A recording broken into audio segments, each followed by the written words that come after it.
Nikke Goddess of Victory is celebrating its 3rd anniversary.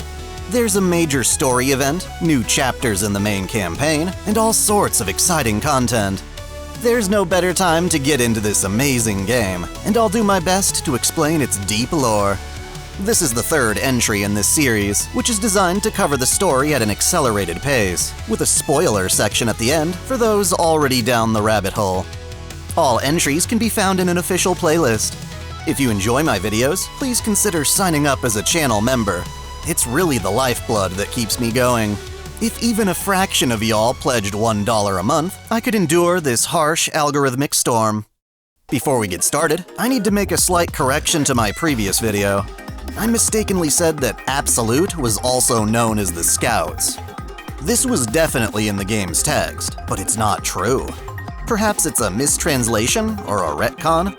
In either case, I want to clarify that the Scouts are a completely separate squad consisting of Signal and Delta. Also, real quick, I want to clarify some obscure details about the Outpost.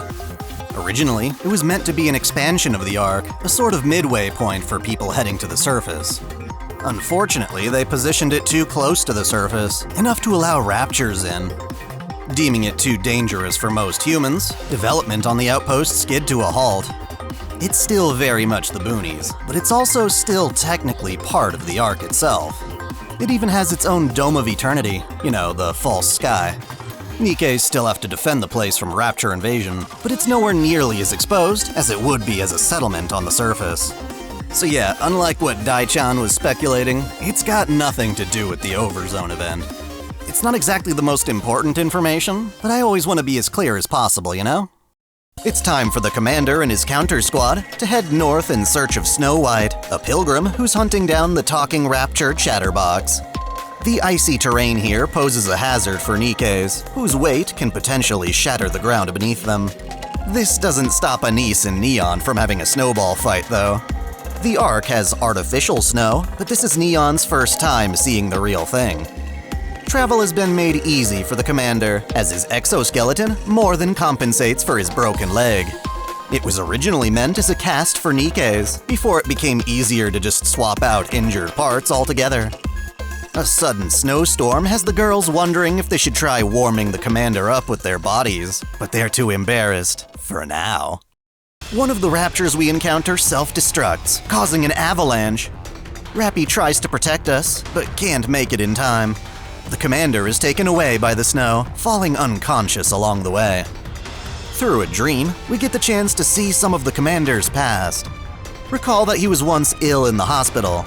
Back then, he spoke to a little girl, one who eventually gave him the conviction to become a commander and assist struggling Nikkes.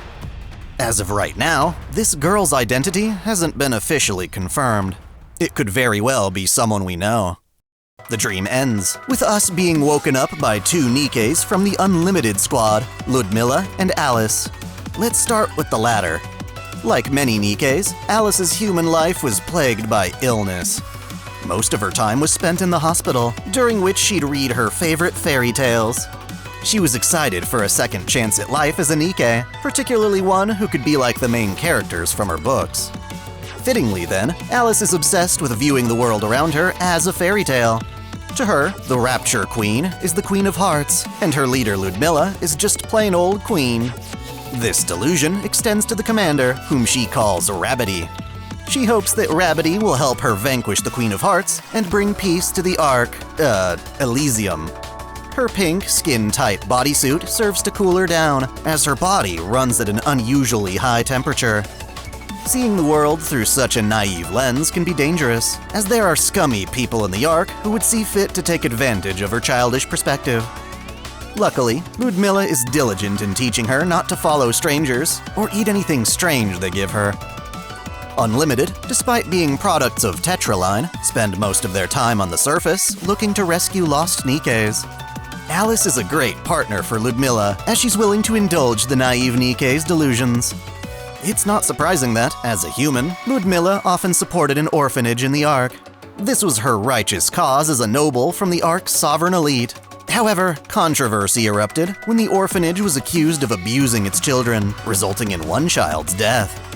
This entire angel orphanage debacle is described in a Christmas event featuring Mika and Belorta, two of the facility's former victims.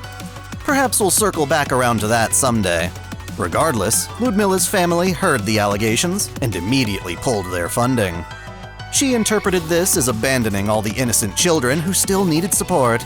After all, her family was more concerned with its own reputation than whether or not the allegations were actually true. At the very least, they could have started their own fund or funded a different orphanage instead. This lack of concern convinced Ludmilla to disown her family and pursue life as a Nikke to actually help people directly. To, as she puts it, no longer be a parasite living off the sacrifices of others. She knew that the wealthy inherently exploit the weak. Proving her point, after the surgery, her family kept sending her letters, demanding the return of her brain as a precious asset. To them, she was only property, which is another reason why she stays away from the Ark. Having rescued the commander, Ludmilla recruits him as her servant, ignoring the typical hierarchy to appease Alice's image of her as a queen. When curious about our exoskeleton, we tell Alice that it's actually a legendary weapon. She gets so excited by this and assumes he must be the mythical Rabbity who will help them slay the Queen of Hearts. They're also headed to the research base, as it's supposed to be their base of operations. But there's a catch. Raptures have taken it over. En route to the base, we reunite with the rest of our squad. Rapi feels guilty for failing to protect us, but everything worked out in the end. Alice questions whether they too have legendary weapons. While the Nikkes appear to play along, bragging about their guns all Chunibyo-like, Rapi's confession of having a weapon in her chest is actually true. More on that later, though. Apparently, the research base was hacked by the Raptures. Normally, this isn't something they're capable of, but it's a plausible explanation given someone's working with them. No matter how they got here, though, it's our job to clear them out and find what the researchers learned about pilgrims. We gain entry into the facility after the commander does his silly little dance, much to everyone's embarrassment. It's a noble sacrifice. For whatever reason, Ludmilla is bad with machines, somehow managing to break or short-circuit any she touches. Luckily, she at least knows which computer we can access to obtain a map of pilgrim tracking data. The more recent entries were submitted by Unlimited, who were able to spot Snow White from afar. While we're at it, Alice insists we go check up on the sleeping princesses. Ludmilla was hoping to keep this a secret, but before the Raptures took over, she and Alice used a secret lab here to preserve damaged Nikkes they rescued from the surface. For their own protection, some lost Nikkes will choose to remove their brains and preserve them separately. These brains can be found and put into new bodies later, which is what Unlimited has been doing for quite some time now. It may not look pretty, but they've revived tons of Nikkes by doing this. Even though there are risks of mental breakdowns or lost memories, this is better than letting Nikkes die altogether. Now that we've reclaimed the lab, Ludmilla and Alice plan to resume their search for lost Nikkes, leaving the pilgrim hunt to us. Before parting ways, Ludmilla advises us to respect other people's worlds, which I assume means keeping an open mind to other people's lifestyles and perspectives. Basically, don't be an intolerant dipshit. Based on the map we downloaded, we hope to find Snow White by retracing her steps and anticipating her next destination. In what seems like a stroke of luck, we spot her in the far distance, but Rapi notices too late that it's a trap since there aren't any footprints. Chatterbox, the sneaky little shit, was projecting an image of Snow White to lure us in. He deliberately triggers another avalanche, separating us from our Nikkes and taking us hostage. Rather than kill the commander, Chatterbox has some questions for him. Namely, are any of the Nikkes under our command enhanced somehow? Also, was the commander ever hospitalized as a child? Dude knows more about us than we do. Refusing to cooperate, we lie that we have a bomb implanted in us that we can detonate in an emergency. Chatterbox isn't buying it, but relents enough for us to get some questions in. He confirms the map we found at the research base was also part of his trap, and that yes, he is working with a mole in the Ark. He refuses to tell us anymore, only to find himself struck once again by fire from the actual Snow White. Chatterbox abandons us to save his own ass, and Snow White comes to our rescue, annoyed that her prey has escaped. She doesn't want to interact with us much, preferring to keep the illusion that pilgrims are just a myth. Still, catching up with Chatterbox is more important, so she allows us to stick around in her pursuit. This second encounter goes way better than the first. Snow White's shots whittle away at Chatterbox's armor, forcing him to beg for his life. He's less concerned about what the Pilgrim will do to him, and more how the Rapture Queen will respond to his failure. Unfortunately, this guy's got his own backup. A Nikke wearing Rapture armor descends from the sky looking like a damn mecha. This is our first encounter with a heretic, a Nikke who's been corrupted and fully commits to obeying the Queen. Due to their intelligence, heretics are far more threatening than most raptures. Hell, some of them can even command the raptures. Preventing Nikkes from turning sides is another reason they're euthanized. This heretic refers to herself as Modernia, appearing before us in her transformed, mechanized state. She's got a humanoid form as well, but chooses to fight in her rapture form. For as intimidating as she seems, Snow White is enthralled by such a big catch. That catch runs away though, forcing Snow to choose between keeping up with them or protecting the commander. Ultimately, she concedes to taking a break with us. Her gear is all banged up and hasn't had proper maintenance since the first invasion. That's like 100 years ago. As we venture into a complete whiteout, Snow explains she once caught Chatterbox receiving a beam of light from the Ark, some kind of remote communication.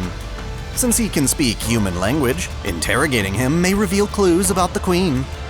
She's angry the commander is dragging her down, but at the same time, she can't deny her instinct to protect humans. After offering a scrap of her thermal cloak, she admits she hasn't felt this way in a long time. Obviously, Snow White could help humans more directly by going to the Ark, but she considers that an act of surrender. She and the other pilgrims refuse to go there until the surface is reclaimed. Finally, we catch up to Modernia, whose armor can deflect bullets with a magnetic field. This prevents Snow White from doing any damage. Despite taking a one-sided beating, she maintains a snarky, defiant attitude. This is false bravado, and the commander wants to save her. Snow White dropped her rifle during the fight, and we think that, perhaps, we can endure firing it off just once. He takes the shot, and its recoil launches him back with a fractured shoulder. This distracts Modernia just long enough for the rest of our squad to arrive. Even with 4 Nikkes against 1, the heretic should be stronger, yet she finds herself struggling. Why? It's like she can't go all in. One of the bullets flying at her strikes her visor, shattering it to reveal her face. It's Marion? But how? The commander clearly remembers putting a bullet through her forehead. No bandage could possibly cure that. Oh, to clarify, back when Marion was being euthanized, the commander never actually pulled the trigger. She was so cooperative she did it herself, though that does nothing to stave off the commander's guilt. It actually makes things all the more tragic. Somehow she's still alive, resurrected as one of the Queen's loyal servants. At first, she denies her true identity, insisting she's Modernia. However, the name Marion seems so familiar, as does the commander's voice. Slowly but surely, she begins to remember who she is, while a black aura expands from her body and blasts everyone away. The commander wakes up in a bunker to find Counters and Snow White all still alive, albeit worse for wear. Even if we had the stamina, a full-on snowstorm prevents us from leaving. It's also blocking communication with the Ark, so the odds of being rescued are slim. The least wounded of us happens to be Snow White, whose leg is broken. Recalling a previous conversation, the commander removes his prosthetic and offers it to her so she can head out and call for help. All the Nikkes, including Snow White herself, find this absurd, but it's clear by now that Snow isn't the type to leave anyone for dead. Agreeing to the plan, she heads out for several hours. The torrential snowfall starts bleeding into the bunker, and not even the huddled bodies of 3 Nikkes are enough to keep the commander warm. Right before passing out, we recognize some familiar voices. Ludmilla and Alice have come to rescue us, but are shocked by our scandalous arrangement. Sure enough, Snow White had done her job, telling Unlimited where to find us. The 2 of them take care of things until the weather clears, and an Ark transport can pick us up. It sure helps that one of these Nikkes is perpetually overheating. This frozen hellscape is the perfect place for Alice to roam. Before long, the commander is confined to his room at the Outpost. Reluctantly, Snow White pays him a visit, mainly to return his prosthetic and ask about Modernia. When we confirm that Marion was a precious ally, Snow relents and gives us a strange bullet, asking us to have the lab inspected. She's not about to join our squad, but it's clear she's an ally in her own way. This is what Ludmilla was talking about by respecting other people's worlds. Anderson summons us to explain some good news for once. So far, the Counters are the only squad to survive encounters with Chatterbox, a Pilgrim, and a Heretic. That's really impressive, and the central government has decided to promote our squad to Special Commandos. This comes with more authority. Now, only deputy chiefs or above can give us orders. We're no longer banished to the Outpost, but are instead officially stationed there to continue our mission of exploring the surface for strange entities. Anderson admits he only banished us in the first place to keep us out of the limelight. So much for that. On top of our promotion, we're given a whole month's vacation to recover and reevaluate our goals. During that time, we try to investigate the bullet Snow White gave us. There's some kind of substance inside it, but it isn't recognized by the central government's database. Neon puts us in contact with Exia, a Nikke from the Protocol Squad working for Arc Intelligence. In life, Exia was a computer genius and avid gamer. She was a total introvert who struggled forming friendships, wishing there were someone who could just understand her without the need for words. That was asking for a lot, so she accepted an offer to be made into a Nikke, believing nobody would miss her. Even now, as a professional hacker for ENIC, the Arc's AI, Exia clings to her most prized possession, the GameKid Evolution console that understood her better than any living human. Her favorite games happen to be RPGs, and she tries to get the commander hooked on a new MMO called Final Mission Online. After reaching the top of the game's leaderboard, she tries logging in one day to find her account has been hacked and all her loot is gone. Through her own hacking, Exia tracks down a user named Lucy, who's supposed to be a 15-year-old girl. After being outsmarted again, however, Exia figures out that her opponent must be ENIC herself. Turns out, the Arc's AI greatly improves when challenging its greatest hacker. In exchange for some legendary weapons and crystals, Exia forgives her boss and rival, only to realize the game is now boring with all that gear. Nonetheless, she's glad the commander, noob or otherwise, is willing to be her gaming buddy. Anyway, Exia doesn't like talking to people directly. Instead, she uses the Arc's messaging app, Blah Blah. Through it, she confirms that not only is our mystery bullet not in the database, but there are signs that it was deleted from the database altogether. Whatever this substance is, we're not supposed to know about it. That doesn't stop Exia, though. Too curious for her own good, she locates a facility on the surface, which should have older records we can search. It's a data center with equipment capable of scanning our bullet. While we head out to find this data center, Exia offers to hack the central government for more info on heretics. Man, she really lives life on the edge. Now that we're at the end of Chapter 7, I should probably talk about Exia's squadmate novel. Put bluntly, she's a detective aficionado who loves Sherlock Holmes stories and salivates at the chance to investigate murders. You can always find her looking around for clues, but hilariously, her deductive reasoning only works at select times. When her detective senses don't kick in, she jumps to all sorts of bizarre conclusions. The commander gets pulled into being her own personal Watson. Without anything better to do, she'll treat even benign incidents, like some missing yogurt, like a crime scene. She's supposed to be a Nikke working under ENIC, but ironically, she's terrible with machines. Clearly, Novel's a joke character who only plays a small part in the overall story. That's it for me, though. Hey guys, Dai-chan here, which means it's time for some delicious spoiler content. Chapters 5 through 7 brought us our first encounter with Modernia and a mysterious substance within Snow White's bullet. Let's start with spoiling that bullet first. Recall last time how I mentioned Nikke's brains are filled with nanomachines called nymph. When Nikkes are corrupted, it's the nymph that gets compromised rather than the brain itself. Memory wipes have a chance of curing corruption, but it's not guaranteed, especially if it's been a couple of hours. There is, however, a much more reliable cure that the Arc doesn't want to go public. Why not simply destroy the nymph? The substance inside that bullet is called Vapaus, and it eradicates nanomachines. Shooting this at a heretic can severely weaken their regeneration, and possibly even restore their sanity. If such a useful tool exists, why isn't it more famous? For one, it's really hard to manufacture. It requires metals infused with human cells, as well as an exceptionally rare blood type that only 2 humans in the story possess. That's actually not the main reason Vapaus is kept a secret, though. The entire purpose of Nymph is to control Nikkes. Their memories, as well as any programmed behaviors like their inhibitor, reside in the Nymph. Sure, Nymph can be reinstated into a brain later, but there's no guarantee a Nikke will cooperate with that after achieving their freedom. I mean, what's in it for them? I suppose there are some perks to keeping the Nymph around. It serves as a backup of the brain's memories in case there's damage. It also prevents certain harmful, unwanted emotions like fear or panic. Still, the biggest issue is how humans and Nikkes interact. Some folks are already Nikke-phobic. Imagine how freaked out they'll be if Nikkes suddenly start regaining their autonomy. Would Nikkes still want to serve humanity after all the shit they've been through? In many ways, the existence of Vapaus will revolutionize the entire world.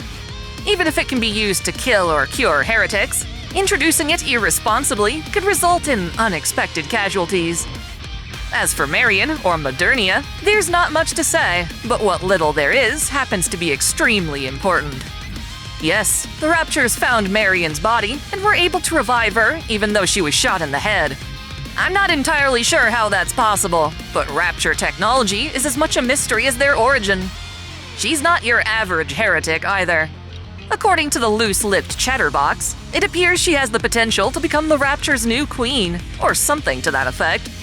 This potential remains largely unexplored for most of the story, but it rears its head when Marion exudes that dark aura. Her body later transforms into something of a dark queen.